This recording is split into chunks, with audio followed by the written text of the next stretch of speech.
and welcome to the latest GolfLinks podcast.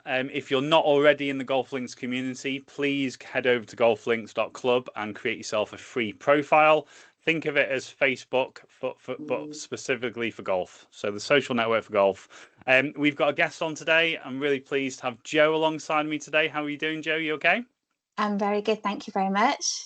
Fantastic. So I'll get you to introduce yourself in a little second, but we're going to go through your GolfLinks story, a little bit about your golf story, and help you promote a couple of things that you get involved with as well. But your tag on social media is Average Joe Golf. Yeah. So please introduce yourself. And my question to you, because I get this sometimes, is did you ever foresee yourself as like do I say social media influencer? I've checked, you've got 374 followers at the minute. So no, go for it. For people who don't know you, a lot of people know you within the GolfLinks community already, but just introduce yourself for anybody that doesn't know who you are. Okay, well, my name's Jo. I am co-director of ALG Finance. So I work in asset finance, but very quickly realised that I was missing out on a lot of golf action. So I got into golf and I've not looked back. And then from there, I've become obsessed. It's very much it's what I think about when I wake up and when I go to bed. So I'm just loving it and everything that golf does. So yeah, very much looking forward to getting the season started next week. I know, it's on the doorstep, isn't it? All those winter months of just pining for that start. I think since I've been into golf, the winter seems so long. I don't know why. I just sort of look out the window and I think, oh gosh, we must be nearly through it now. But no. So we're going to come on to where that came from. I'm really interested and intrigued because I currently don't know the full golf story, but we're on GolfLinks podcast. We're just over a year old. So we're asking all our guests, like, what has been your GolfLinks story so far? Like, how did you come across us? What have you been doing in the community so far? Yeah, so I first discovered you guys on LinkedIn and I saw all the amazing things you were doing and what you're looking to do. And I thought, I didn't feel I was good enough to be part of it. And then I think we met on a charity golf day, didn't we? We did. And I thought, I was chatting to a guy, I was just having a coffee at the start of it. And then you walked in, I thought, oh, he's famous. I've got a funny story to add to this, but no, carry on. I thought, I know who it is. It's Stuart Waddington. It's like, oh my God. So poor guy who I stood chatting to, I just dumped him. And I thought, right, I need to go and introduce myself properly and find out about this GolfLinks networking. So right up my street, I thought if I can combine, sort of playing golf on work time, because I play a lot of golf in my personal time, but if I can get some sort of time off work to play, it'd be fantastic. So yeah, I introduced myself, didn't I? Well, let me add my perspective on there. This is really funny because it was a charity golf day, wasn't it? And I think I got invited a bit last minute to go on it. Fantastic charity. Visually impaired, I think it was the charity, wasn't it? Vision support, yeah. Vision support, so yeah. Obviously, I was suddenly then met with this lovely lady, came over and asked for a photograph. And I was like, right, okay. This seems a bit uncomfortable. Yeah, you can have a photograph. Not also, I came back and I was telling Craig about this story. Met this fantastic lady. She's really interested in GolfLinks. And do you know what he said? He said, Stu, you've got fans. You've got fans. And it was like, oh, I might have fans. Who knows? But it was very funny. It's one of the standout GolfLinks things that I've had in the last year of us growing this. Yeah. And there's been several moments when we've stopped and gone, like, we're actually having quite a big impact here. And there's lots of people know about it. And there's a couple of things happened in the last couple of weeks that were like, wow. Like, it's unbelievable that and you'll know the power of social media, like the new world we live in. And I think we're both in that generation of this definitely wasn't a thing when we were growing up. So to know all the things I know about algorithms and followers and how to put things on Canva to get them in. It's Yeah, crazy, isn't it? How yeah, this it world's is. moved forwards. It is. But no, what you guys achieved is amazing. So I sort of managed to get onto the last two events of last year at Carden Yes. Park, and Yeah. yeah, just loving it. So yeah, I was very happy to meet you finally. Yeah. And tell us a little bit about what else you've got for me, because you've started a podcast yourself, haven't you? We've had Yes. Duncan on already on the podcast, but Yeah. just tell us from your perspective, how did that all play out and come about? Oh gosh, it was just one of those crazy moments. So on the first GolfLinks event, when Duncan did the sort of pre-round seminar, um, it was just fantastic. So yeah, it was just really cool. And then I actually got to meet up with Duncan on the 9th or the 10th hole, and I'd actually previously done a post about how much I wanted to play at JCB. So A I famous photoshopped, post. yeah, I photoshopped me and my friend on the 17th, that famous 17th hole, and I showed it to Duncan just for a laugh, to sort of, I don't know, just mucking about, and yeah, we just hit it off. So yeah, he offered to caddy for me after that, and then he had the idea about the podcast, and I think he just liked the way we sort of bounce off each other. So yeah, that was fantastic. So Yeah. yeah, loving it. It's brilliant. We all said a thing in the clubhouse. I think somebody rugby tackled Duncan and made him stay on the bag for the back nine, because we didn't see him after that.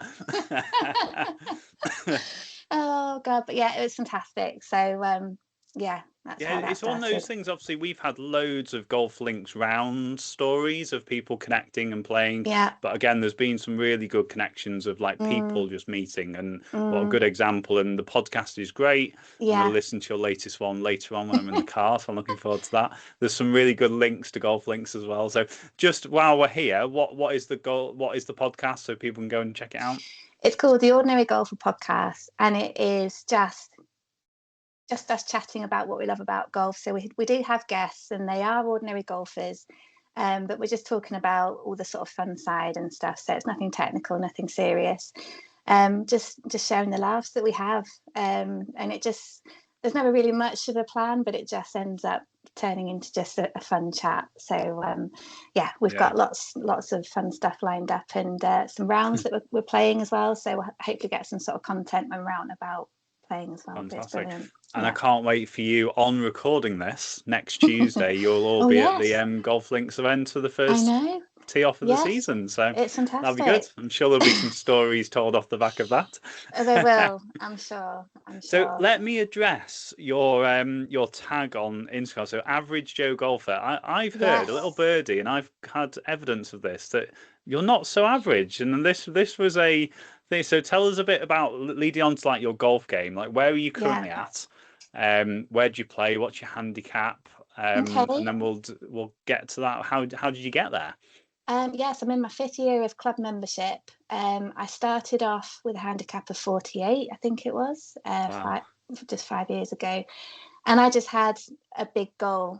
We've got certain fixtures in the club that are only open to sort of lower handicappers. And I thought, I want to be in it. So I work hard. I have lessons. I practice a lot in my swing room. And I just absorb as much as I can from people who I play. I love playing with people who've got lower handicaps, and even higher ones. I think there's always something to learn. So I'm just one big sponge out on the course and just try and pick it all up. And yes, I'm down to 15.1 now. So when I Fantastic. did set up my Instagram sort of handle, I think I was sort of high 20s or something. So average Joe felt about right. But it sticks. I like it. It's fine. Yeah, well, I think it still sticks, because I think you do come across like say a normal golfer, but Yeah, the way you are a sponge and you're yeah, energetic about it, yeah, it's contagious. yeah. Do you remember, you've definitely been bitten about this Oh, mysterious bug of the 100%. golf bug, isn't it? I've been bitten by 100%. it.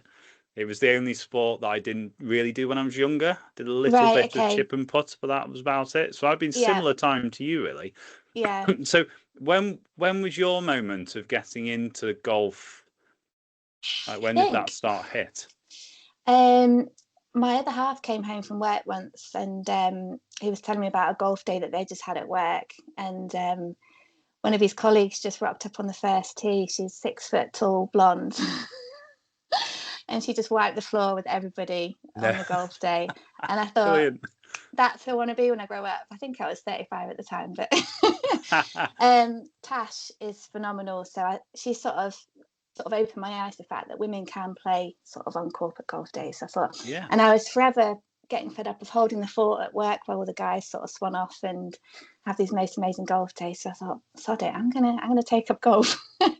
Yeah, that's amazing. And being in finance, there is a lot of golf, and it does sort of go sort of hand in glove. So I really feel as though it's helped put me on the map networking wise as well, and sort of, you know, able to take part in conversations that perhaps wouldn't have been available to me if I was, you know, not into golf. So, I mean, I just love it going on sort of drinks dues with a table full of guys, and the chat ends up moving on to golf, and they sort of go around the table, so what was your handicap and stuff, and it comes to me last, and I'm the lowest, and it's just I just love it. So no, that's yeah. fab. And I was really pleased how I know you've been quite open about this, but how you felt comfortable when you came to GolfLinks, because we're trying to create that inclusive environment where we do attract not golfers, but people that have that business hat on as well. And it's almost like, I don't know, do you feel it? I feel really privileged to be able to have like created. I know you create your own look. I'm a big believer in that, but I did similar. Like had the ability to play golf and have a business. I do that sometimes, abbreviations with my hands, like having a business time.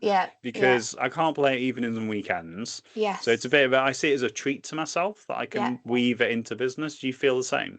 Absolutely. I think I worked really hard. Sort of before COVID, I was sort of all work and no play kind of girl, and now I'm probably got it a bit wrong. I'm sort of all play and no work.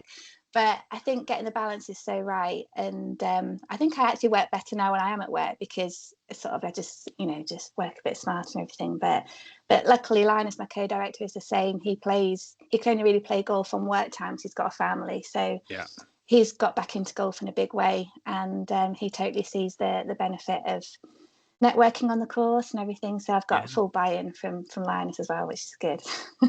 Fantastic. So what are your a couple of questions really. So have you seen any sort of, you mentioned it helps you back in work. Have you seen any sort of connection between golf and what you do in the business? Like you mentioned it, but is there anything specific that you really take from the golf course into business? I think just thinking and being able to plan a bit. Sort of when you are stuck at work, it's easy just to be stuck at work, and I think sometimes stepping out of that, you can have better ideas. You can perhaps think of some, just solutions to problems that you might not think of if you were sort of stuck in the middle of it. So, but yeah, I just think the ability to get out of your head a little bit, and for me, there's nothing like golf that sort of is so immersive that you end up thinking about nothing. So you sort of, your brain opens to things that pop up. So yeah, I just think it's made me just a better person for being into it, really. So I think my work's improved as a result as well. Fantastic. Yeah. So I'm going to put you on the spot here. What are you currently working on? Because I know that you are very much like, dare I say, like a perfectionist. You're trying to get there. So I was going to ask you, like, I know you're not a PGA pro or anything, but it almost comes like you've got a lot of hints and tips in your head. Yes. So what are you currently working on, and what's worked for you in your sort of like how to get better? Because there's a lot of people trying. Being sort of chatting to Duncan a lot more, he's really got me to focus on the short game. I would have been the person that would go to driving range, get a bucket of 100 balls and just hit them all with my driver. And I might do a couple with the wedge and think, yeah, that's fine, I've got it. But short game focus is huge. Putting for me is going to be huge this year. I really got to put as much effort into that as I do sort of trying to do the powerful stuff, because I am quite a powerful player. I think, as Duncan said, sort of tee to green, I'm fine, but I just lose it on those sort of last shots. So short game focus, but actually a mental focus. I'm pretty mentally, my handicap is still in the 40s. I really need to sort of align myself with a more sort of lower handicapper mindset, which Duncan's helping with as well. Yeah.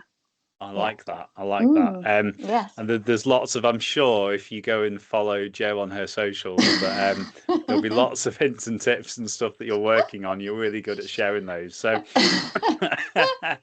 so 2026. I've actually, when Yes. you were talking now, I'm thinking I might be talking to the first winner of the first events next week for GolfLinks. So who knows? Can Who you knows? imagine? Can you imagine? Is that a Oh my goal for God. 2026? And what Yeah. else is on the radar for 2026? 2026 is going to be a great year because I just feel, you know, when you feel like you found your thing, Hmm. and so much good has happened to me because I found my thing. So I'm involved with the club that I'm a member of their marketing as well. So since I've been involved with the club's marketing, I got shortlisted for Volunteer of the Year at the England Golf Awards last Amazing. year. And I think when you found your thing, it just magic happens. So I really feel like I'm in some sort of groove at the minute, which is fantastic. But I would like to win a golf day. I would like to win a GolfLinks golf day. um, but yeah, I think golf is that thing you're always chasing something. When you get there, there's the next thing to chase for. So I'm trying not to set too many goals. I'm just trying to enjoy the sort of process of achieving them as well, because that's where the real sort of hard graft is. Amazing, amazing. So I can't believe these 20 minutes go really quickly, Oh and my we're God, is just that it short of 30 already? minutes already. So, Oh so man.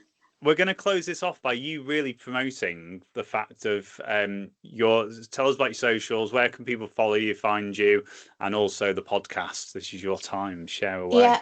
Okay. So I'm on Instagram as Average Joe Golf. I'm on LinkedIn personally with my ALG Finance hat on, Joe Taylor.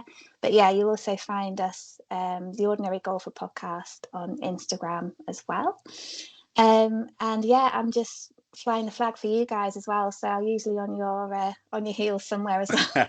Yes, So I'm and we quite hard to can't wait shake to have off. you along on the journey. It's great to be able to have this medium as well I to know. reach out and connect and share those Yeah. stories with the world as well. So thank you so much for being part of the GolfLinks No, community. thank you. Thank Um, you. if you're listening to this and this sounds infectious, and these are the sort of people that we have the privilege of sharing the GolfLinks community with, shaping the social network for golf. And there's lots of things developing in 2026. Please pop over to our website and all our socials. You can create a free profile and think of Facebook, but for golf, and come along for the journey. So, Joe, thank you so much for your time today. It's a pleasure. Thank you so much. Thank you. Excellent. And thank you to our listeners. And make sure you subscribe, and we'll see you all on the next episode. Take care. Bye.